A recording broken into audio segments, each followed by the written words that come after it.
All right, guys and girls, our first part of today is just to check homework. So numbers on 12.1, I'm on the wrong page. Oh, that would be why. Hold on. They're both on the same page.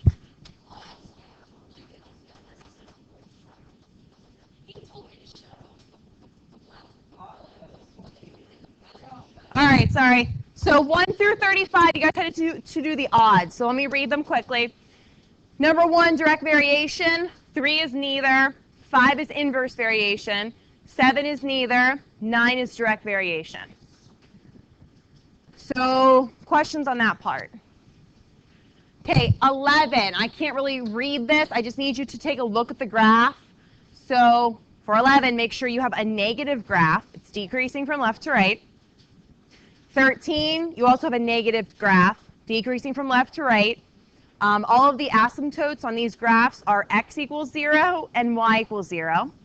15 is an increasing inverse function, or a hyperbola, however you want to say it. 17 is decreasing.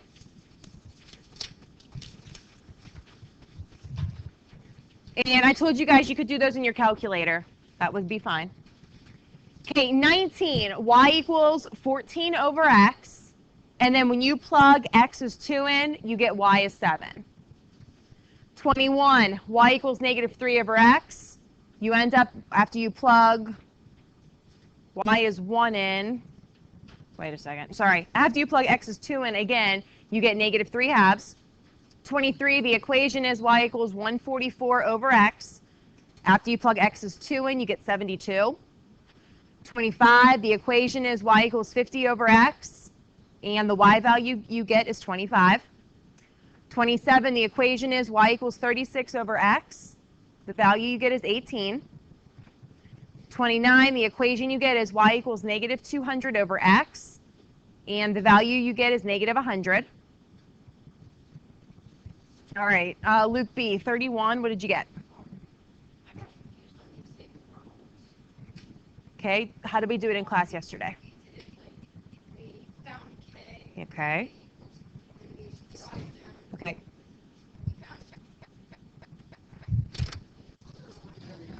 They're just banging. There's teachers out there. Okay, but Luke B, the problem looked exactly the same. So to find k, multiply all the x's and y's together. Yeah, that's what we did yesterday. So how do you know if it's yes or no? Explain that.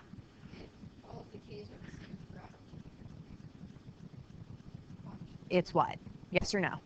Yes. Good, it's yes. All right, so Luke C, 31. What'd you get? Good, that one's no. Madison, how about 33? Good, no. So those were each no. Now, of course, the ones we did not do, they are both yes. Please remember, as I was telling Luke B, you multiply each of the x's and y's. If they're all the same, that means the variation constant or your k value is the same throughout. And if the k value is the same for all of them, yes, it represents inverse variation. All right, and then 35. Anyone want to try to tell us what they got for A? Nathan? Good job. And I wrote mine. I want you guys to keep this as a y and this as an x. So perfect. Y equals 9,600 over x. And then B is 480 orders, and C is 1,200 orders. So all you were doing for each of those was plugging the people number in for x, and you were solving for y. People was x, orders were y. Anna, sorry, didn't see you.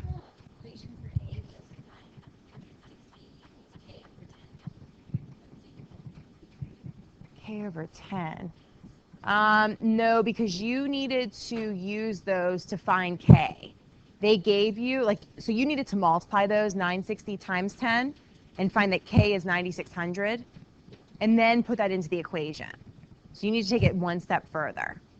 It's correct the way you have it, Anna, but you needed to find k so that you can write the equation. Does that make sense? Sure. Okay. Anyone else? Questions on 1 through 35 odd? So pretty easy. Okay. 12-2. I only gave you guys those 3 problems, so let me show you them. And you just had to do the graphs, so ignore what is under mine. And I told you guys yesterday to just put those into your calculator, because next year and more so I should say, not next year, in Algebra 2 and Trig Pre-Calc, you'll graph more of these by hand. So in your calculator was fine. Don't worry about what I have underneath it. We're going to do that part today. Any questions on anything? Okay. And then when you guys are ready, I want you to open up your notes to 12.2, I think is where I left off. Yep, 12.2. And I'm going to skip around here. Luke B? You did not, because it wasn't here. So just borrow one if you don't have it. Okay, so 12.2, I am going to skip around a lot because, again, after teaching the first part of this, all the notes in this section are not important because you guys already know a lot of this. So, Kevin, don't yell out. So I'm going to skip around. We're still talking about graphing rational functions, but in this section, more so, well, how do you find these asymptote things that you guys love to laugh about? They're not, in this part, they're not all going to be x equals 0 and y equals 0. But remember, it is a restriction line. It's something the graph gets really, really, really close to, but it's never going to cross or touch. So we're going to first talk about a rational function. I'm going to talk to you about the parent rational function, and then I'm going to skip ahead in the notes. So you can write down whatever you want here, but from your book, a rational function is a rule given by a fraction whose numerator and denominator are polynomials and whose denominator is not 0.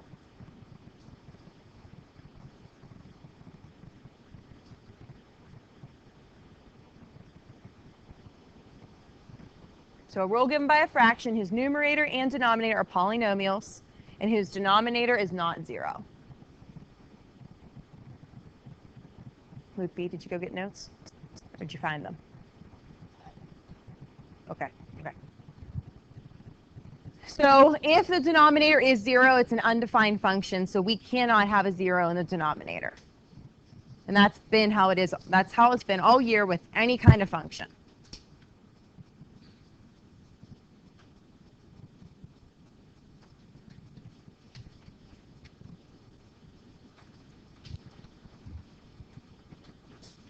All right, so the next part, there are just 3 things that I want you to jot down here. So the 3 things are, which we also started to talk about, we're going to talk about more today. Domain and range are all non-zero real numbers. So the first important thing for a parent rational function, which the basic one is just y equals 1 over x. We could also keep it as y equals k over x. Because again, like any parent function, y equals x squared, y equals x cubed. You can always have a value of k, which is your coefficient, in front. For the parent function, the horizontal asymptote and vertical asymptote are each the axes. So after you jot that down, I want you to sketch the asymptotes. And this is just the basic function. And we already talked about this yesterday. That's why I'm not really going into more detail with it. So domain and range are always real numbers, but the domain and range are never going to be what the asymptotes are. So like if it was x equals 0, domain would be all real numbers except x equals 0. If the asymptote was x equals 1, domain would be all real numbers except x equals 1. Bless you. Bless you. Okay. Any questions on those?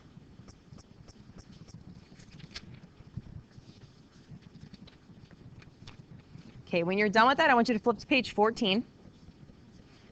Because I don't like all this stuff in these notes. So we're going to flip to page 14. Okay, now this, if you're not writing a lot of things down, I do want you to write this down. Because this gets more specific about the hyperbola, as well as the asymptotes and domain and range. All right, so here's what we have. Okay, first thing I want you to write down is the general equation that we're using is k over x minus h plus g. I'm getting there. So I want you to write down for the hyperbola, which is the same thing as our inverse function. I'm just adding a number to the denominator, and then I'm adding something else after that fraction, This is very similar to those 3 graphs that you guys saw in 12.2 for your homework. I told you just use your calculator for now. We'll see more about that today. So that's what this is. So here are some characteristics and some shortcuts for you. The horizontal asymptote is always y equals this number. So I don't care whether this is G, A, B, C, any letter in the alphabet. The horizontal asymptote is always this. I am picking out the important parts of this chapter, so when you do get to Algebra 2 and Trig Pre-Calc, things will be much easier for you. So that's always the horizontal asymptote. The vertical asymptote is always the opposite of this number. So the vertical asymptote is always x equals h. It's always the opposite.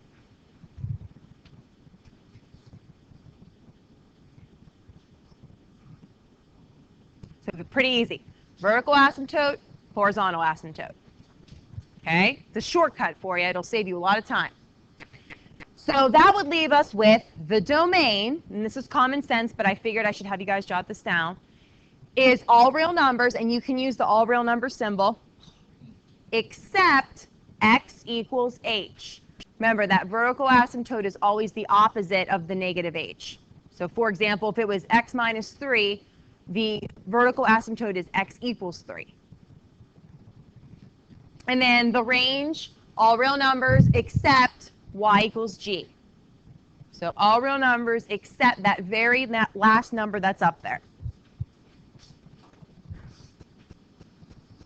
Okay, I want you to draw this example. I'm going to make a vertical asymptote. We're just making up, we're calling it x equals g. We are making a horizontal asymptote, and we're calling it y equals g. And I'm just going to make up a graph, just so you can see, here's how this works. Now, like the parabola, certain parts of this formula make your graph stretch, move up, move to the left, move to the right, move down. That's something that your Trig Pre-Calc teacher should get into more detail with you. In this class, that is not important because we have our calculator for that as well. What I want you to take from this is, well, what are the asymptotes? How do I know what the domain and range values are? Luke B? They're not always 0 and 0. Okay. Okay. No, never. Correct. Right. I said that in the last slide, but clarify that if you need to. Yes. Yep. Exactly right. Anyone else have questions or think of anything else? We just went over that. All right. So I want to now do 2, maybe 3 examples with that. So on page 16. And again, sorry for the extra stuff in the notes. On page 16, I'd like you to look at the 2 problems at the top. We're going to do these together. Will and Luke C. Quit talking, please. Okay, so ignore the table. We are not going to use the table, okay? All right, so my first question to you is, what is the vertical asymptote? I went through those pretty slowly, so if you need to look back. Marissa? Good. X equals -1. Remember, this is always your vertical asymptote. It's always the opposite of what is there. What is the horizontal asymptote? Nathan? Good. This one is always this number, but it's always the same. So you know, you do not take the opposite of that one. It's always whatever it is. Once you have them, let's graph them. So x equals -1 is a vertical line going through x equals -1. Horizontal asymptote is y equals -3.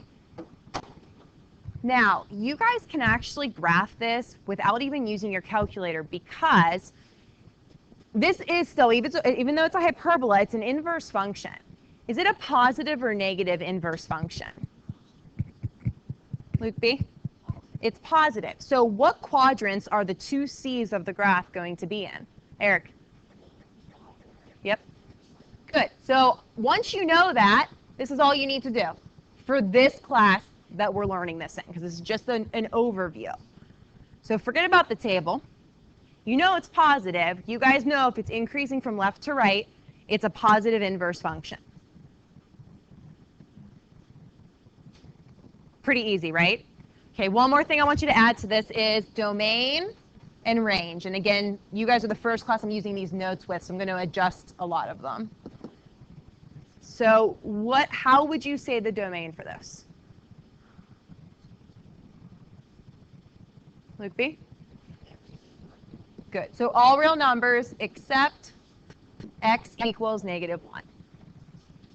Range, all real numbers except what, Kyle? Good. All real numbers except -3. All right, let's do letter N together. Okay, don't worry about the table. Vertical asymptote. Andy, what's the vertical asymptote on letter N? Good. X equals 5. Brian V, what's the horizontal asymptote? Good. Y equals 8. Okay, let's sketch those. 1, 2, 3, 4, 5. Whoops. 2, 3, 4, 5. Okay, here's our vertical asymptote, and our horizontal is right here. So, Kevin, is it a positive or negative function? Good, it's negative. So what quadrants is the graph going to be in? So the two C's. Anyone want to tell us? Anastasia, what two quadrants? Good. Top left, so quadrant 2 and quadrant 4, bottom right. And if we graph that on our calculator, it's going to look exactly the same. The important parts of a hyperbola, or an inverse function, you can call it either one, just like parabola, we call quadratic function. The names are interchangeable. Is that you know the asymptotes and you are able to identify domain and range. So one more thing. Nathan, what would be the domain of this one? Good. All real numbers except x equals 5.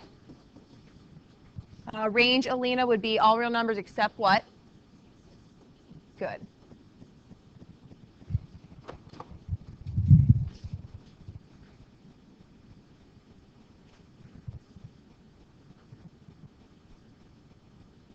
Questions on that, Anastasia?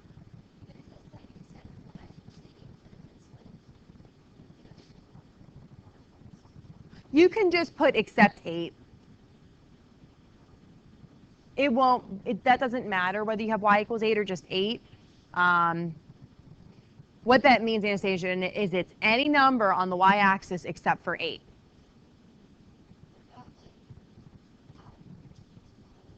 Well, 5 is just for x. So domain is it's all real numbers on the x-axis except for 5. So this is the only point that it can't be. Is that what you're asking me? Interruption. Any students that are scheduled to be at the senior high during this period are to remain here at the junior high. Thank you. Okay. Say that again, Anastasia.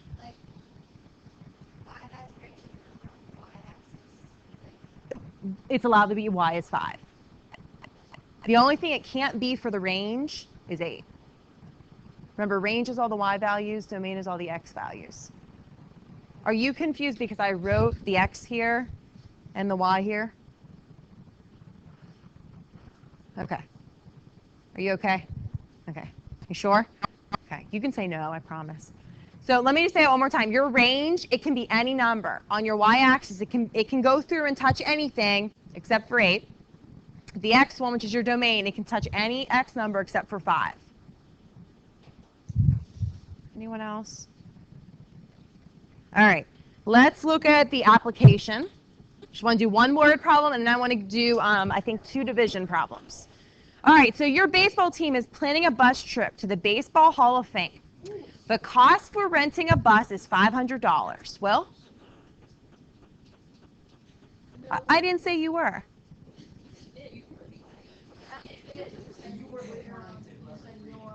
Oh. Oh, geez. All right. I'm not on a baseball team either, but we're just going to pretend we're all on a baseball team. I thought you meant I said your name. Okay. We're going to the Baseball Hall of Fame, all of us, for math. We're going to pretend. I know, Brian C. All right, ready? The cost of renting the bus is $500. The cost will be divided equally among the people who are going on the trip. One admission costs $13. So I want you to first write down X and Y. X is the people. y is cost. So if the total trip costs $500 and it's going to be divided equally among the people, but we also know one admission costs $13. So this equation is set up based on per person, what each person is paying. So does anyone using the hyperbola equation have any idea how we would set this up? Luke B? Go ahead. The book, because, oh, that doesn't matter. Don't worry about that, Luke B. It has nothing to do with what I just asked. Okay, anyone have any idea? If the equation, Anastasia, go ahead. Shh. Say that again. Y and G. You mean in our original equation?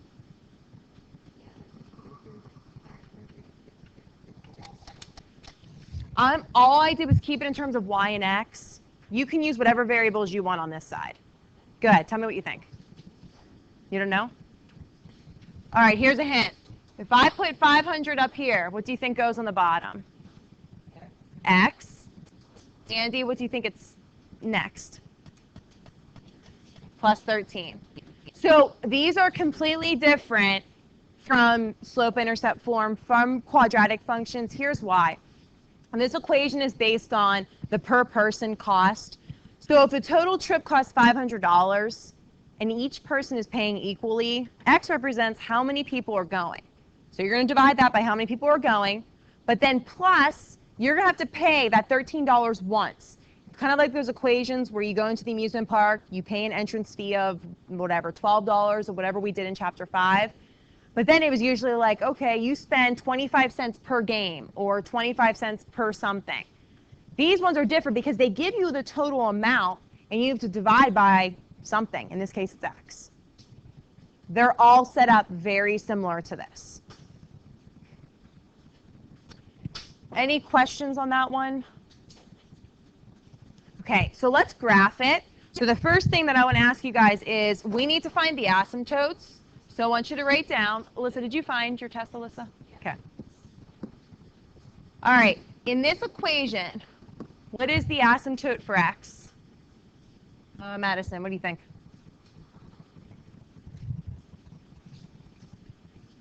Nope, what can X not be? Don't know? Anna? Good. X cannot be 0. Remember, you're always looking right here to find the asymptote for the X. X cannot be 0. Okay, Alina, what do you think the asymptote is for the Y? Yep. So there's our asymptotes, which means, and I'm not going to write this because I'm running out of room, the domain is all real numbers except 0. The range is all real numbers except 13. Lupe, is your question relevant? You're not going to ask me about random letters, are you? I was going to ask about why X is 0, but now I know because it's X minus 0. Yep. And plus, remember guys, if it's just X in the bottom, your function cannot be defined. You can never have 0 in the denominator, ever. Okay, so let's draw our asymptotes. X equals 0. And we're going to have to scale this by 2's because we have our Y asymptote is 13. So 2, 4, 6, 8, 6, 8, 10, 12.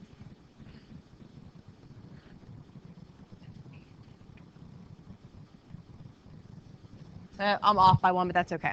All right, so there's our asymptotes. Is it a positive or negative function, Maddie? Good, it's positive. So one part of our hyperbola or inverse function is going to be here, and another part is going to be here. Now again, I know we're just sketching this, okay? You could check it on your calculator if you want to make sure that you found the asymptotes correctly. Feel free to check with the calculator. Questions on that, Alina? Sorry. Yep.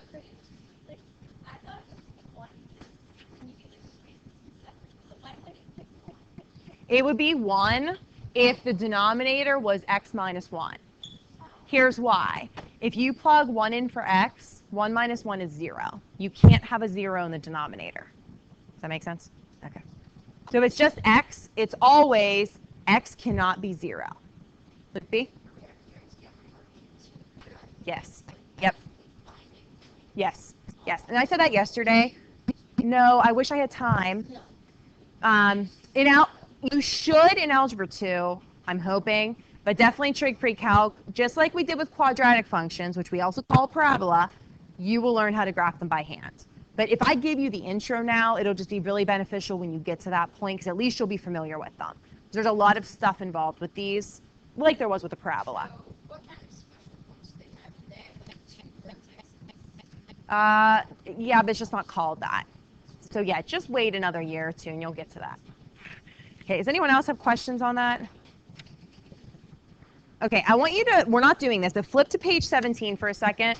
I just want to show you something. So I was going to start this today, but I'm going to wait. On Monday, we're going to talk about dividing polynomials. So be ready to do some long division, but with polynomials. Doesn't that look like so much fun? Can't use a calculator on these. So long division comes back. No. Look at them. You cannot use your calculator on these things. Just ignore the door. All right, so take out your homework packet. That's all right.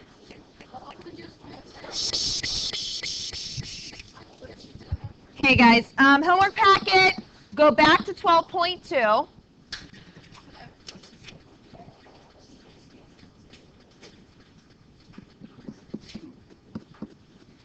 Okay, you should be able to finish this. All right, so you're going to do 13 to 26, 13 through 21. So all you're doing there is finding the asymptotes of the graph. Hold on. But in addition to that, I'd like you guys to also find the domain and range. Listen, Brian C., quit. So 13 through 21, it literally should take you like 3 minutes to do all this. Find x equals whatever, these are your asymptotes, and then underneath it put like a D with little colons and an R for range. Tell me what the domain and range are. So all real numbers except. And then on the back, the graphs. Do not use your calculator. Do what we did in class by sketching. Draw the asymptotes, and then if it's a negative function, it's decreasing from left to right. If it's positive, it's increasing from left to right. And then there's 2 word problems, which are similar to the one that we just did. That's it. You have plenty of time to finish this. So I want you to work quietly. If you finish, you can put your stuff away. Okay? Monday we'll do long division with polynomials.